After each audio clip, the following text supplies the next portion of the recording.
어, 반갑습니다. 오늘 예배는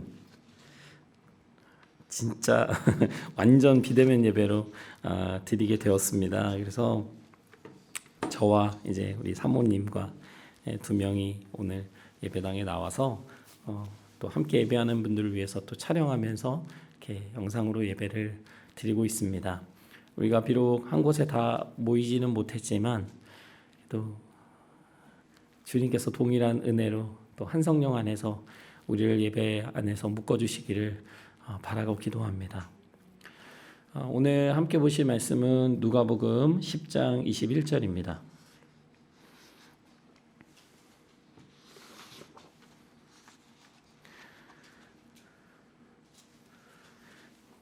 누가복음 10장 21절을 우리 함께 한 목소리로 읽어볼 텐데요. 영상으로 보시는 분들도 계신 자리에서 한 목소리로 같이 읽었으면 좋겠습니다. 우리 시간 함께 읽어보겠습니다. 시작.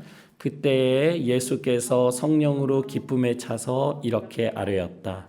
하늘과 땅의 주님이신 아버지, 이 일을 지혜 있는 사람들과 똑똑한 사람들에게는 감추시고 철부지 어린아이들에게는 드러내 주셨으니 감사합니다. 그렇습니다. 아버지, 이것이 아버지의 은혜로우신 뜻입니다. 아멘.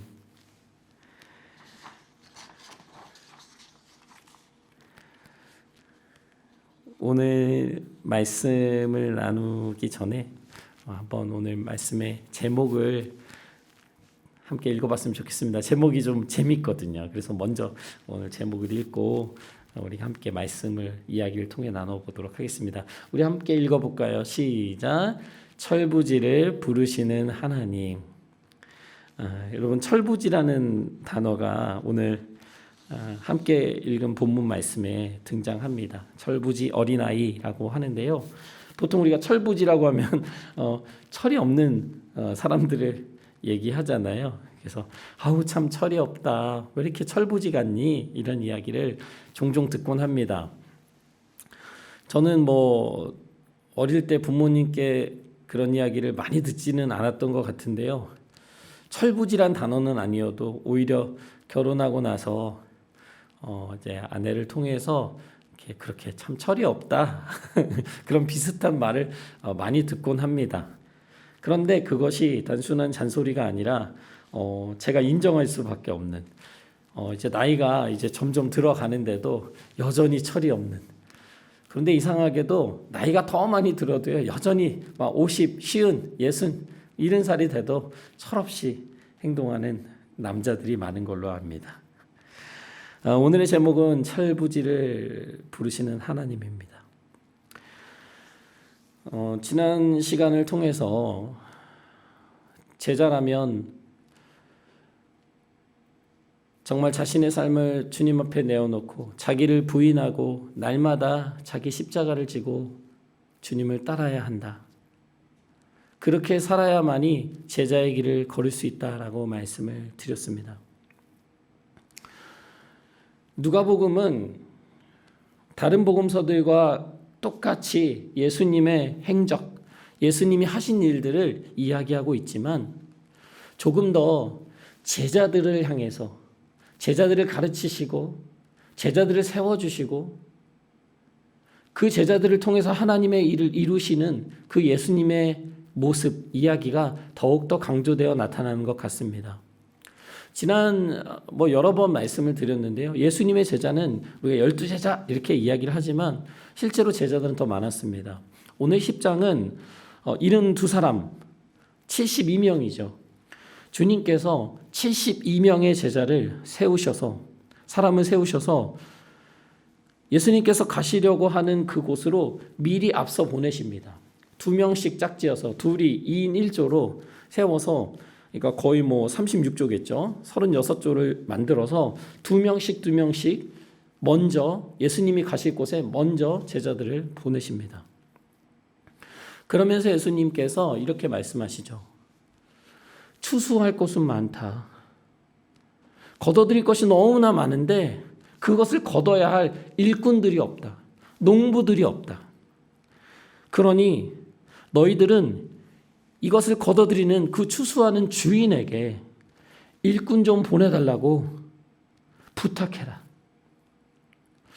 예수님께서 12제자가 아니라 72사람, 72명의 제자를 보내시는 중에서도 예수님은 뭐라고 말씀하시냐면 제자들이 너무 부족하다. 하나님의 나라를 전하고 하나님께서 예비하신 사람들을 구원하는 그 일에 더 많은 사람들이 필요하다라고 말씀하고 계신 겁니다. 여러분, 주님께서는 우리가 단순히 예수님을 믿고 구원받고 이 땅에서 마음의 평안과 안식을 누리면서 행복하게 그냥 자신의 만족감을 누리면서 그렇게만 살아가기를 원하지 않으신다고 우리가 말씀을 통해 배웠습니다. 하나님께서는 우리가 주님을 믿을 뿐만 아니라 예수님의 제자로 주님을 따라서 이 땅 가운데 살아가기를 원하십니다. 72명이나 되는 제자들을 보내시는 그 중에서도 예수님은 여전히 부족함을 느끼시는 거예요. 더 많은 이들이 가야 한다. 더 많은 이들이 제자로서 살아야 한다라는 것을 느끼고 계신 겁니다. 여러분, 그런데 예수님의 마음과 우리의 마음이 다른 거예요. 예수님은 오늘 제자들을 보내시면서 이 길이 행복한 길이야. 너희가 가면 즐거울 거고 많은 것을 누리게 될 거야 라고 약속하지 않으십니다. 오히려 우리는 그런 것을 바라지만 예수님은 이렇게 말씀하세요. 내가 너희를 보내는 것은 이 순한 양들, 바보 같은 양들을 이리떼 가운데로 집어넣는 것과 같다. 이리들이 저기 모여 있는데 거기에다가 순한 양들인 너희를 보내는 것과 같다. 결국 죽는 그 자리에 너희들이 고난받는 그 자리에 내가 너희들을 보내는 것만 같다라고 말씀하십니다. 제자로서 주님의 말씀을 전하고 제자로서 살아가는 것, 그 삶 자체는 어린 양으로서 아무것도 모르고 목자가 없이는 아무것도 못하는 그런 연약한 모습으로 이리떼 가운데에서 살아가는 것을 뜻합니다. 예수님께서 이렇게 말씀하세요. 오히려 막 무기들도 챙겨주시고 돈도 많이 챙겨주셔서 너희가 어디에 가든 부족함 없이 하나님의 나라를 전할 수 있어 라고 해주시면 좋은데 이렇게 말씀하십니다. 너희는 전대도 자루도 신발도 가지고 가지 말고 길에서 아무에게도 인사하지 마라. 사람들이 만나서 안부를 묻고 뭐 예수님의 제자라고 해서 또 막 인기를 누리면서 자랑하면서 이런저런 대화하면서 하는 것이 아니라 어느 집들을 들어가라. 어느 집에 들어가서 그 집에 평화를 빌어라. 하나님의 말씀이 그 집에 머물도록 말씀을 전해라 라고 말씀하십니다. 그리고 그곳에서 너희를 받아들인다면 그들에게 너희가 전한 그 복음이, 그 평화의 말씀이 그 가정 안에 임할 것이다. 그리고 그들이 너희들에게 그 수고에 대해서 음식을 대접할 것인데 그것을 받아 먹고 너희는 한 곳에 오래 머물지 말고 또 다른 곳으로 이동해라. 다른 집으로 가서 또다시 하나님의 약속하신 평안을 빌어주어라 라고 말씀하십니다. 그런데 주님께서는 제자들이 어느 집에 들어갔을 때에 그 집에서 제자들을 환영할 수도 있고 제자들을 배척하고 미워할 수도 있다고 말씀하십니다. 그러면서 이 제자들의 출신이기도 하고 또 예수님께서 많은 일을 행하셨던 고라신, 벳세다, 가버나움 이 지역들에 대해서 예수님께서 저주의 말씀을 오늘 전하고 계십니다.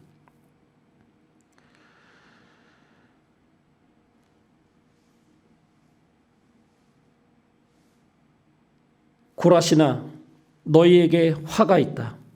벳세다야 너에게 화가 있다. 내가 너희에게 행한 이 기적들을 두로와 시돈 지역에서 행했더라면 오히려 그들은 막 마음을 치면서 안타까워하면서 회개하고 하나님 앞에 돌아왔을 것이다. 내가 너희 지역에서 수많은 이적과 수많은 말씀, 하나님의 말씀을 전했음에도 불구하고 너희들이 회개의 자리로 하나님 앞으로 나아오지 않는구나. 가버나움아, 네가 하늘까지 높아질 정도로 교만한 자리에 오를 것이냐? 너는 지옥에까지 떨어질 것이다.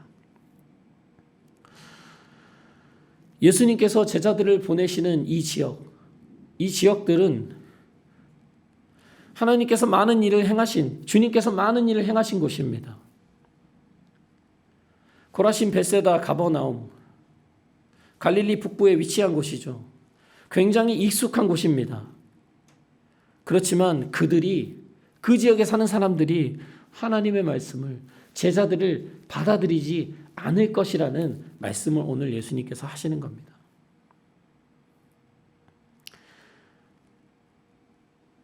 제자들이 두렵죠. 우리가 가면 사람들이 거절하면 어떡하지? 우리의 모습을 보고 사람들이 싫어하면 어떡하지? 이런 답답한 마음, 또 불안한 마음이 제자들에게 있었습니다. 여러분, 예수님께서 우리를 보내실 때 아까 양을 이리 가운데로 보내는 것 같다라고 말씀하셨잖아요. 우리를 향해서도 마찬가지예요. 하루하루를 그리스도인으로서 또 예수님의 제자로서 살아가는 우리를 바라보시는 그 예수님의 마음이 똑같다는 얘기입니다.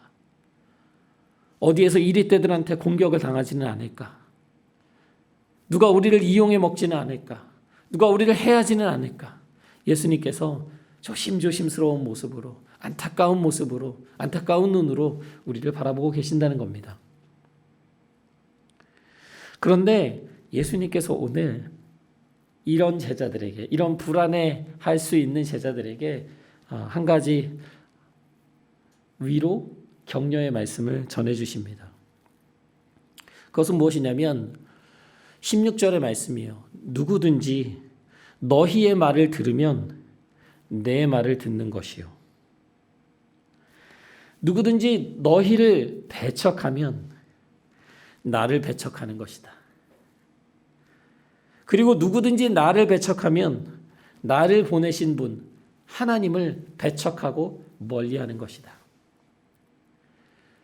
다시 쉽게 이야기하면 사람들이 너희를 싫어하고 받아들이지 않는 것은 너희를 싫어하는 것이 아니라 나를 싫어해서 그래. 왜? 너희들은 나의 삶을 똑같이 따라가는 제자들이니까. 그들이 나를 싫어한다는 것은 결국 나를 보내신 하나님 아버지를 그들이 원치 않는다는 얘기야. 그들이 싫어한다는 이야기야.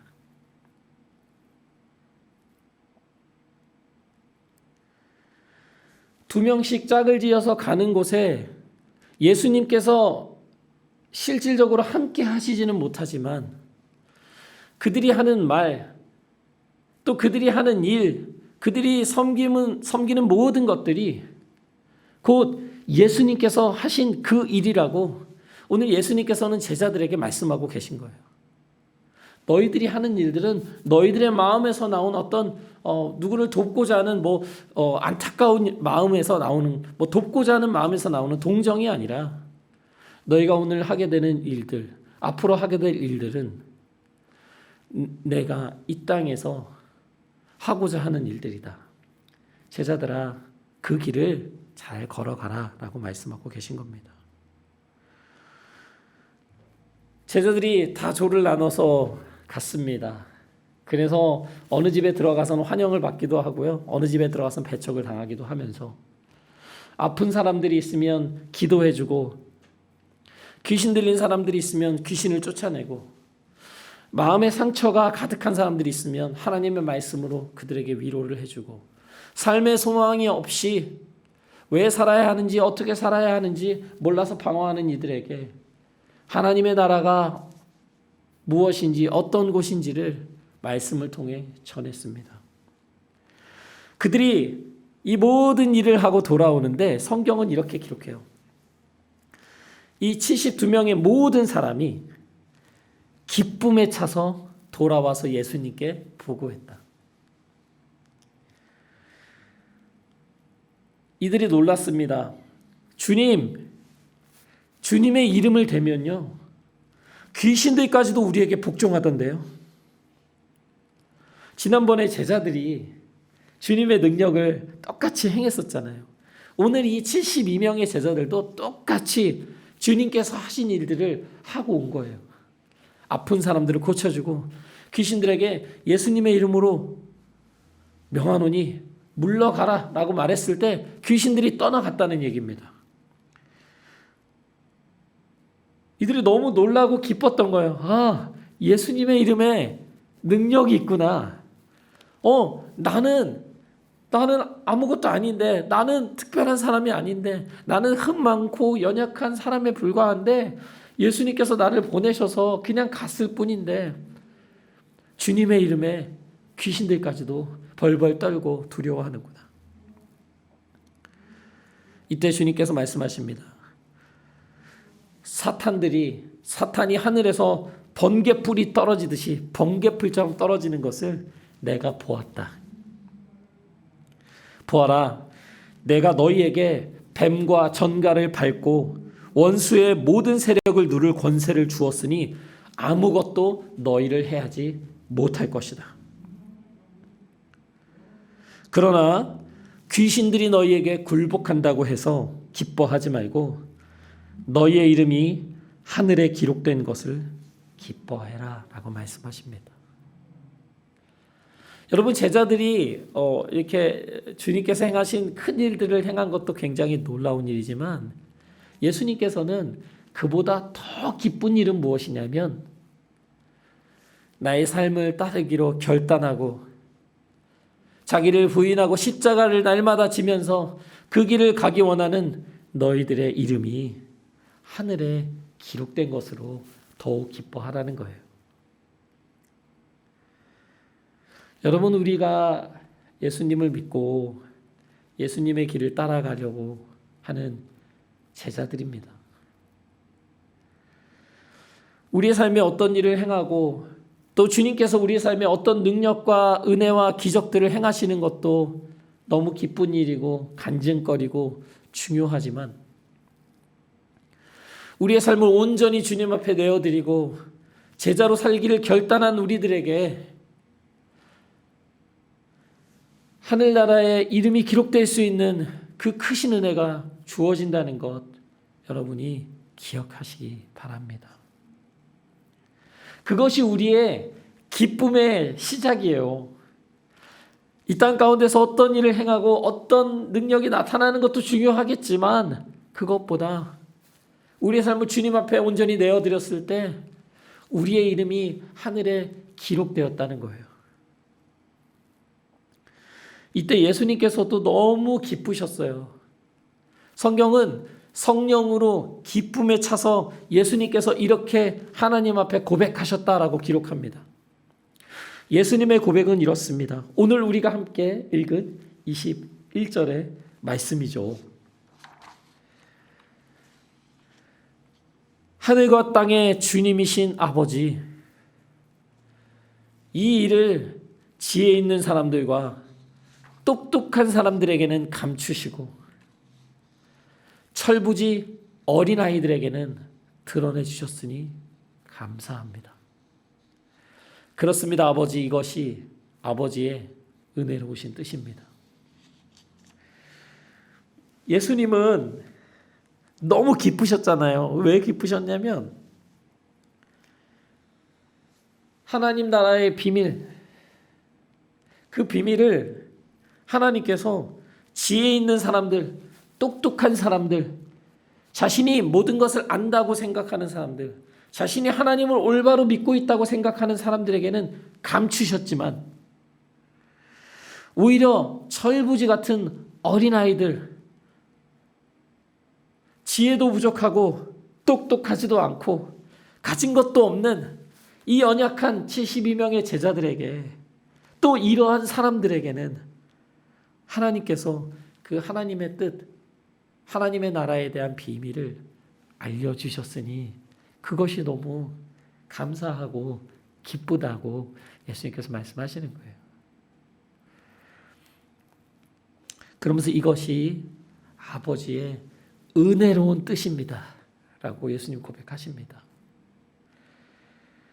여러분, 우리가 제자로 살아가면은 자기를 부인하고 막 십자가를 지고 주님 앞에 우리가 뭔가 대단한 헌신을 하고 뭔가 주님 앞에 희생하면서 살아가는 그런 생각이 들 때가 있잖아요.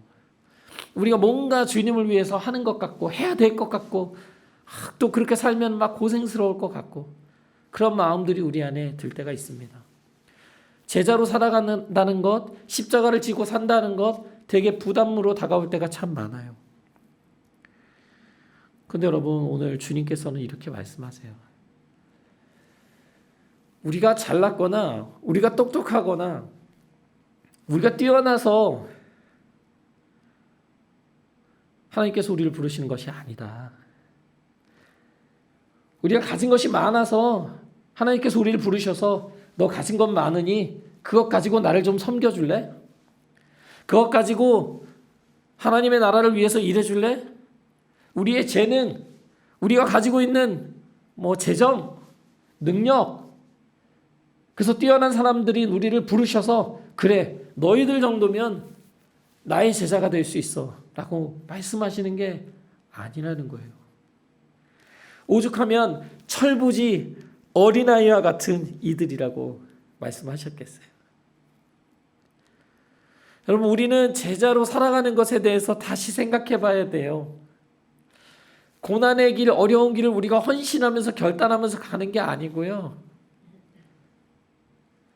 그 귀하고 복된 정말 하나님의 은혜와 능력을 체험할 수 있는 그 귀한 길에 철부지 어린아이와 같은 우리를 은혜로 불러주셨다는 거예요.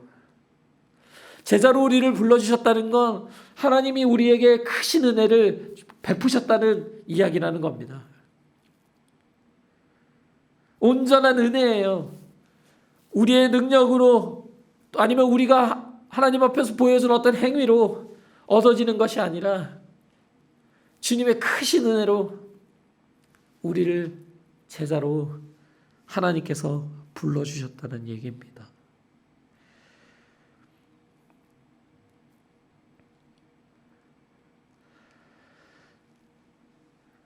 여러분, 주님께서는 우리에게 너희 너무 고생하고 괴로운 삶을 살 거야. 아유, 힘들겠다. 안 됐다. 안타깝다라고 말씀하지 않으십니다. 오히려 주님께서는 이렇게 말씀하세요. 너희가 보고 있는 이것을 보는 눈은 복이 있다. 많은 예언자들과 왕들이 너희가 지금 보고 있고 믿고 있는 이것을 경험하고 싶었지만, 이것을 듣고 싶었지만 아무도 들을 수 없었다. 너희가 하나님의 말씀을 받아들이고 제자로 살아간다는 것, 이것은 하나님께서 택하신 사람이 아니면 주어질 수 없는 크신 은혜다 라고 말씀하시고 계신 겁니다. 여러분, 하나님께서 우리를 철부지 어린아이 같은 우리를 바라보시면서 그 사랑과 긍휼을 안타까워하시는, 불쌍히 여기시는 마음으로 우리를 그 은혜의 자리에 불러주고 계신 거예요. 우리 봤을 때 아무 희망도 없고 소망도 없고 그렇게 쓸 것도 없어요. 그렇지만 그런 우리들에게, 어린아이 같은 우리들에게 하나님은 오히려 그분의 능력과 그분의 은혜를 부어주시겠다고 말씀하고 계신 겁니다. 여러분, 우리가 누군데 사람들이 우리의 말을 들어요. 우리가 누군데 우리의 삶을 보고 사람들이 하나님을 경험할 수 있어요. 우리가 누군데. 우리는 오늘 말씀 제목처럼 철부지 어린아이에 불과합니다. 지난 주 말씀 누가복음 9장에서 제자들이 누가 더 높냐, 누가 더 나은 사람이냐고 다퉜을 때 예수님께서 한 어린아이를 세우셨잖아요. 그러면서 이 어린아이 한 사람을 영접하면, 이 어린아이를 받아들이면 그것은 나를 받아들이는 것이고 그것은 나를 보내신 하나님 아버지를 받아들이는 거야 라고 제자들에게 말씀하셨던 부분을 여러분 기억하실 겁니다. 조금 다르게 표현되었지만 오늘 이 10장에서 똑같은 말씀이 나왔던 거예요. 누구든지 너희의 말을 들으면 내 말을 듣는 것이고 누구든지 너희를 배척하고 멀리하면 나를 멀리하는 거야. 그리고 나를 멀리하고 배척하면 그 사람은 나를 보내신 하나님 아버지를 멀리하는 거야. 그 얘기는 뭐냐면 예수님 보실 때에 제자들은 어린아이와 같다는 거예요. 그 어린아이, 철부지 어린아이와 같은 그 연약한 제자들을 사람들이 받아들이고 그들의 말을 듣는다는 것은 그 부족한 사람들의 말을 귀히 여기고 듣는다는 건 예수님을 받아들이는 것과 같고 그것은 예수님을 보내신 하나님을 믿고 그 하나님을 영접하고 하나님을 따르는 것과 같다라고 말씀하고 계신 겁니다.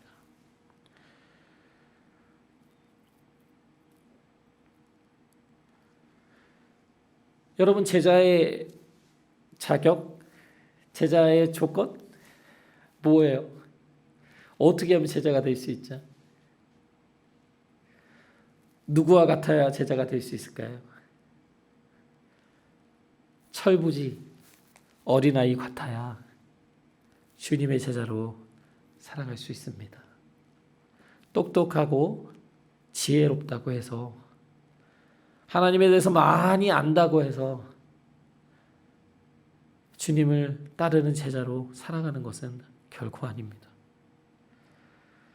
오늘 이 다음 말씀에 누가 등장하냐면 하나님의 말씀을 가장 잘 아는 또 하나님의 말씀을 가르쳤던 율법 교사가 등장해요. 이 율법 교사가 예수님을 시험하고 싶었어요. 그래서 예수님께 와서 말합니다. 선생님, 제가 무엇을 하면 영원한 생명을 얻을 수 있습니까? 제가 어떻게 하면 하나님 나라에 들어갈 수 있습니까? 예수님은 그에게 다시 되묻습니다. 너 율법 교사지? 율법에 뭐라고 쓰여 있니? 어떻게 해야 영생을 얻을 수 있다고 적혀 있어? 그 율법 교사가 이렇게 대답하죠. 너의 마음을 다하고 너의 목숨을 다하고 너의 힘을 다하고 너의 뜻을 다하여 주 너의 하나님을 사랑하라 하였고 또 너의 이웃을 너의 몸같이 사랑하여라 하였습니다. 율법 교사니까 얼마나 잘 알아요. 그 수많은 율법을 딱 요약한 이 두 가지 말씀이잖아요. 하나님을 사랑하고 이웃을 사랑하라. 예수님께서 맞잖아요. 그 대답이. 그래서 이렇게 말씀하십니다. 네 말이 옳다. 그대로 행해라. 그러면 너 영원히 살 거야. 단순한 거야. 그런데 이 율법 교사는 자기가 얼마나 옳은 사람인지, 자기가 얼마나 하나님 나라에 합당한 사람인지, 어울리는 사람인지를 보여주고 싶었어요. 그래서 예수님께 이렇게 묻습니다. 그러면 이웃을 내 몸과 같이 사랑하라고 하셨는데 이웃이 누구죠? 어디까지가 이웃이에요? 우리 옆집이 이웃인가요? 제가 친한 사람이 이웃인가요? 아니면 우리 동네에 사는 사람이 이웃인가요? 누가 이웃이죠? 예수님께서 이때 들려주시는 이야기가 여러분이 너무나 잘 아시는 선한 사마리아인의 이야기입니다. 여러분, 사마리아라고 하면 그 이제 유대인들이 아주 싫어하고 경멸하고 막 여러 가지 인종이 섞여 있거든요. 그래서 굉장히 같이 상대를 안 하는 그런 사람들입니다. 오늘 예수님께서 내 이웃이 누구냐고 묻는 이 율법 교사에게 들려주시는 이야기는 이렇게 시작합니다. 어떤 한 유대인이 사마리아 사람들을 싫어한다고 했잖아요. 근데 그 유대인이 예루살렘에서 여리고로 내려가다가 강도를 만났습니다. 강도들이 그 유대인의 옷을 다 벗겨버렸어요. 그러니까 옷까지도 다 가져가고 가지고 있는 거 다 빼앗아가고 거기서 끝나지 않고 이 사람을 많이 때렸습니다. 이 사람이 많이 다쳤어요. 피 흘리게 되죠. 몸을 가눌 수 없게 됩니다. 거의 죽게 된 채로 그냥 내버려 두고 갔다고 해요. 얼마나 심하게 이 사람을 폭행했을까요? 마침 어떤 제사장, 여러분 제사장 아시죠? 하나님 앞에 제사를 올리는 그 제사장이 그 길을 가다가요, 그 사람을 봤습니다. 같은 민족일 뿐만 아니라 죽어가는 사람이잖아요. 근데 그 제사장이 어떻게 했을까? 그냥 그 사람을 보고 피해서 지나가 버립니다. 뭐 여러 가지 이유에 대해서 뭐 여러 가지 의견이 있는데요. 쉽게 생각하면 보통 제사장은 이제 항상 정결해야 되거든요. 깨끗해야 돼요. 그러니까 이제 피를 만지거나 하면은 이제 부정해지거든요. 이제 그런 부분이 있을 수 있겠고, 또 제사장이니까 이제 가서 뭔가를 해야 될 수도 있었겠죠. 하나님을 섬기는 일을 해야 되기 때문에 바빴을 수도 있어요. 정작 같은 민족의 사람이 죽어가는데도 그냥 그것을 오히려 이렇게 못 본 채 하고 지나갈 수 있었던 건 막 악한 마음이 들어서 저 사람 죽어도 막 이게 아니고요. 그냥 자기의 삶에 문제 없는 거예요. 자기는 지금 하나님을 잘 섬기고 있고 더 가서 또 뭐 어떤 일을 해야 되고 이런 것들로 인해서 하나님 앞에 양심의 가책이 전혀 없는 겁니다. 레위 사람도 보통 레위 사람 그 성전 관련된 일을 맡아서 하던 레위 지파잖아요. 근데 그 사람들도 굉장히 이 하나님의 말씀과 또 그 제사와 예배와 이 모든 것에 굉장히 능통했고 잘 알았던 사람들입니다. 근데 그 레위 사람도요, 그 강도 만난 사람이 쓰러져 있는 곳을 지나가면서 그냥 피하고 가버립니다. 그런데 어떤 사마리아 사람이 길을 가다가 그것을 보고 불쌍한 마음이 들어서 그 상처에 기름을 발라주고 포도주를 붓고 이렇게 싸매주고요. 그리고 자기 짐승에 태워서 여관에 숙소에 데려다 주었대요. 그리고 돌보아 주었대요. 그리고 하루를 잤어요. 그 다음에 다음날 돈을 더 꺼내가지고 여관 주인에게 주면서 이 사람을 돌봐주세요. 혹시 돈이 더 들면 제가 가는 길에서 돌아오다가 다시 돈을 더 드릴게요. 여러분, 이 사마리아 사람은 아까 그랬잖아요. 유대인들이, 이스라엘 사람들이 사마리아 사람들 굉장히 미워하고 인간 취급도 안 했다고. 그러니까 얼마나 이 사마리아 사람들은 유대 사람들, 이스라엘 사람들이 미웠을까요? 얼마나 싫었겠어요. 근데 이 사마리아 사람은 그 유대인임에도 불구하고 죽어가는 사람을 고치고 살리고 돌보아 주죠. 그러면서 예수님께서 이 율법 교사에게 물으시는 겁니다. 너는 이 세 사람 가운데서 누가 강도 만난 사람에게 이웃이 되어 주었다고 생각하냐?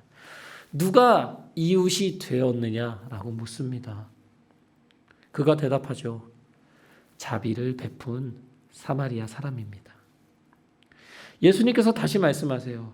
가서 너도 이와 같이 해라.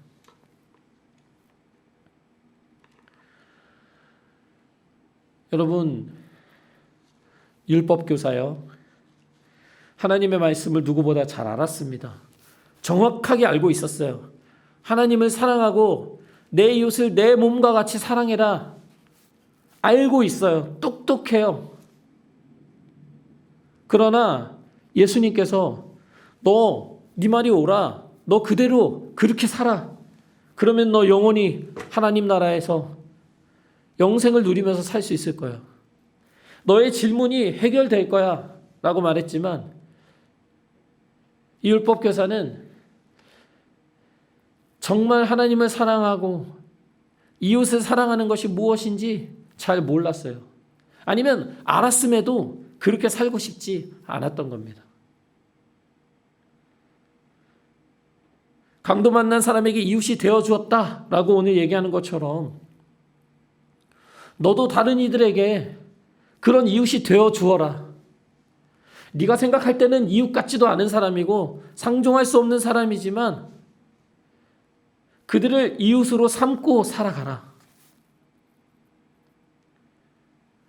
이 율법 교사가 그렇게 살았는지 앞으로 그렇게 살지 않았는지 말씀에 나오지 않지만 대체로 이런 상황 속에서 예수님의 말씀을 듣고 돌아간 사람들은 근심하고 돌아갑니다.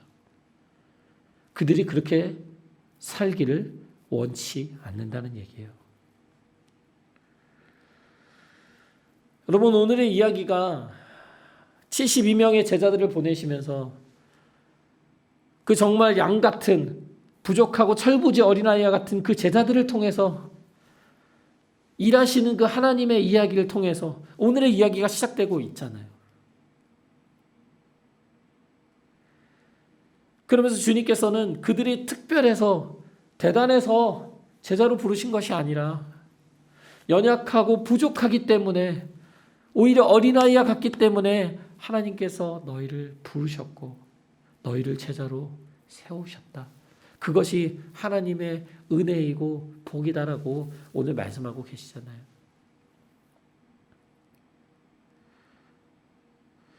주님께서 우리에게 많은 걸 요구하시는 게 아니에요. 날마다 자기를 부인하고 십자가를 지라고 하니까 예수님이 내가 가지고 있는 거 다 그냥 뺏어가시는 것 같고 뭔가 자꾸 나한테 포기하라고 하는 것 같고 그런 부담이 여러분 마음 안에 드실 수도 있지만 주님께서 우리에게 그런 말씀을 하시는 것이 아니라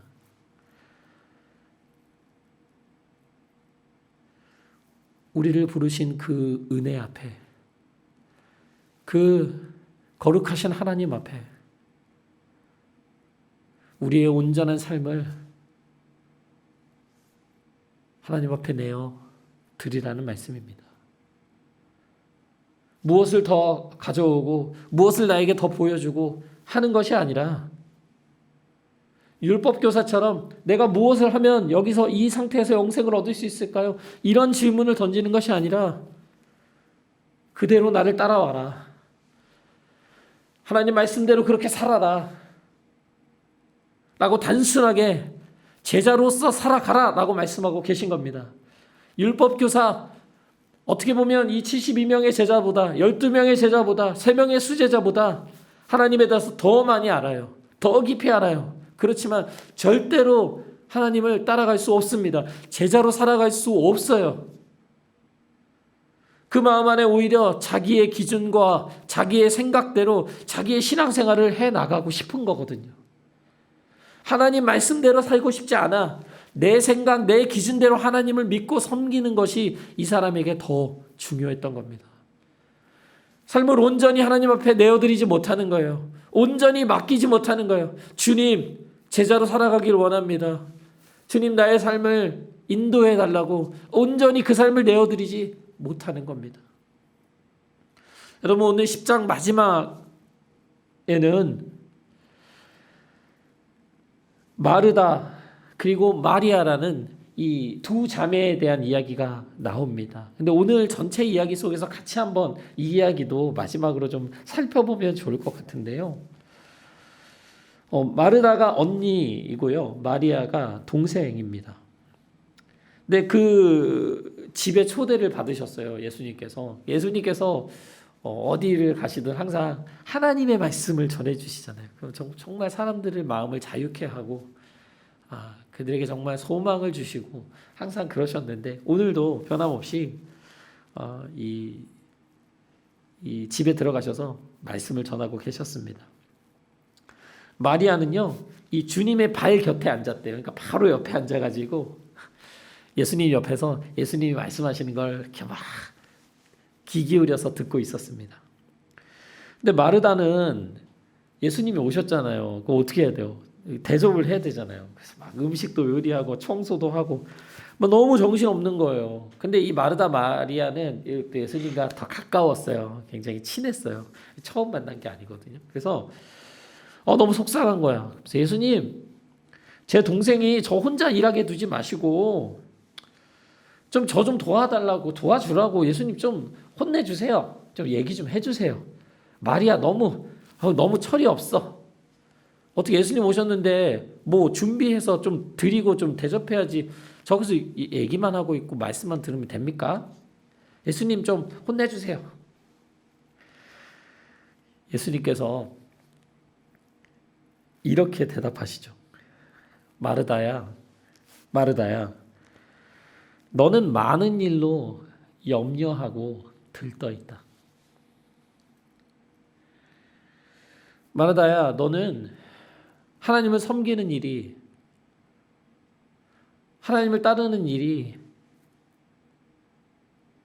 막 여러 가지 일을 해야 하고 분주하게 뭔가 너가 지금 대접할 수 있는 것, 하나님 앞에 드릴 수 있는 것이라고 해서 드리는 거라고 생각하지만 주님의 일은 많지 않다.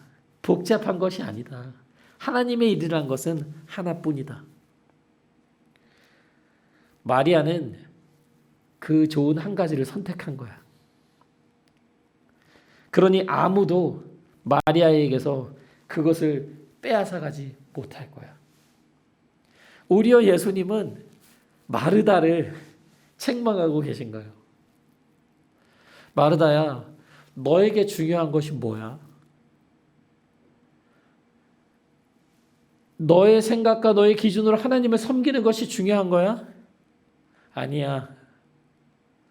마르다야, 나의 제자로 나의 말을 듣고 그 말을 따라 제자의 길을 살아가는 거야. 마리아는 그것 하나만 생각한 거야. 나의 말을 듣는 것이 무엇보다, 어쩌면 지금 나를 대접하는 것도 중요하지만 그것보다 나의 말에 귀 기울이는 것, 그것이 중요한 거야. 사랑하는 이야기 침례교회 가족들, 하나님이 철부지 어린아이 같은 나를, 여러분을 부르셨다는 것 여러분 기억하셔야 해요. 어려운 길로 우리에게 헌신하라, 고생하며 살아, 그것이 아니라 가장 복된 길에, 가장 귀한 일에 하나님이 자격도 안 되는 우리를 은혜로 불러주고 계신 거예요. 추수할 곳은 많으나 일꾼이 적다. 나의 제자들아, 나를 따라와라. 오늘 여러분 또 저를 주님께서 이렇게 부르고 초대해주고 계시다고 저는 믿습니다. 오늘 우리를 은혜로 부르시는 그 하나님 앞에 주님, 연약한 나를 불러주시니 감사합니다. 어린아이와 같고 철없는 나를, 정말 자격도 안 되는 나를 주님의 제자라고 불러주시니 감사합니다. 하나님, 그 길을 묵묵히 잘 걸어갈 수 있도록 하나님 함께 해주세요. 우리 이 시간 이렇게 기도하며 또 하나님께서 우리에게 주신 마음이 있다면, 은혜가 있다면 이 시간 함께 기도하시겠습니다.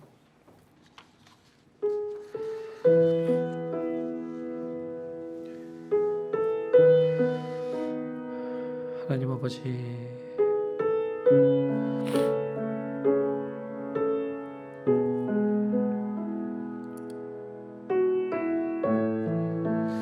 주님, 부족한 우리를, 어린아이와 같은 철부지 같은 우리를, 철없는 우리를 주님의 제자라고 불러주시니 감사합니다.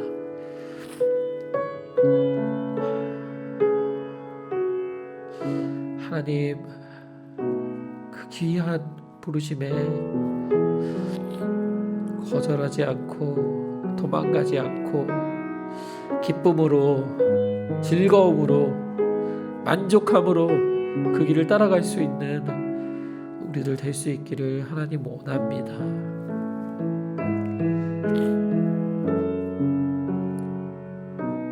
하나님, 교만하지 않게 하시고 어린아이와 같은 마음으로 주님만 붙들고 주님이 가신 길을 따라가는 제자된 우리들 될 수 있도록 하나님 인도해 주세요. 주님을 머리로 하는 것이 아니라 삶으로 배워가게 하시고,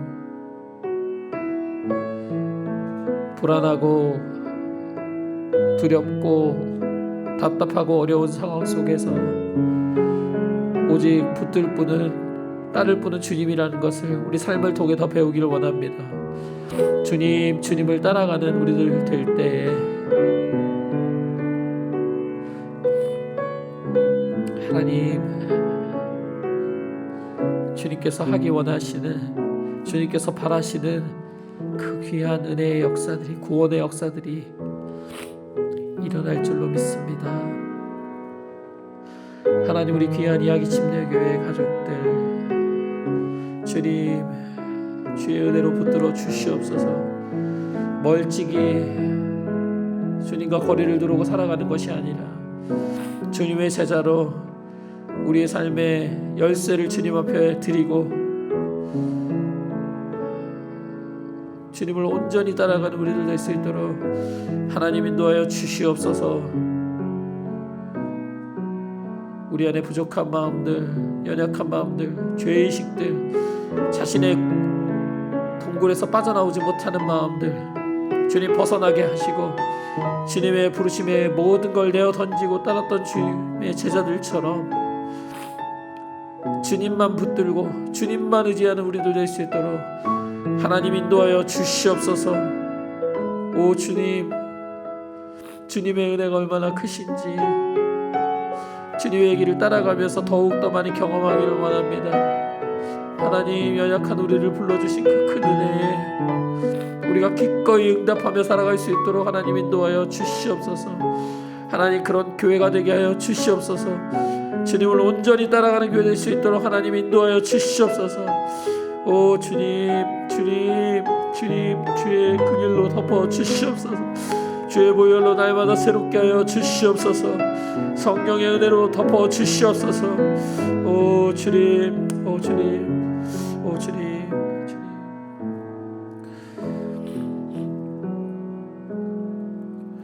하나님 아버지,